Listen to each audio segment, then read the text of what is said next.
KPR mill நிறுவனத்தின் பெண் ஊழியர்கள் கல்வி மையம் சார்பில் ஊழியர்களுக்கான 12வது பட்டமளிப்பு விழா தனியார் அரங்கில் நடைபெற்றது. கோவை தெக்கலூர் கேபிஆர் மில் நிறுவனத்தின் தலைவர் டாக்டர் ராமசாமி தலைமை தாங்கி பட்டமளிப்பு விழாவை துவக்கி வைத்தார். நிறுவனத்தின் நிர்வாக இயக்குனர் ஆனந்த கிருஷ்ணன் வரவேற்புரையாற்றினார்.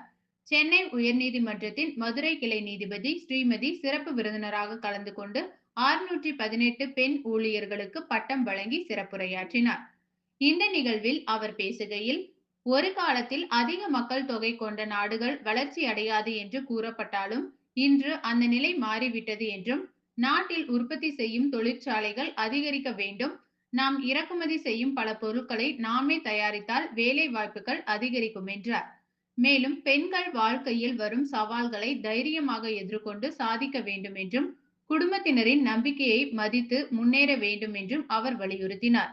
இந்த நிறுவனத்தில் பெண் ஊழியர்கள் கல்வி மையம் சார்பில் பணியாற்றிக் கொண்டே உயர்கல்வி பயின்று பட்டம் பெற்றுள்ளனர் என்பது குறிப்பிடத்தக்கது.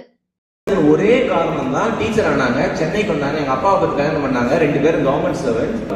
அப்ப எந்த தலைமுறை மாறிச்சு, ஒரே ரீசன் தான் இன்னைக்கு நான் இந்த மேடையில் நிற்கிறேன்.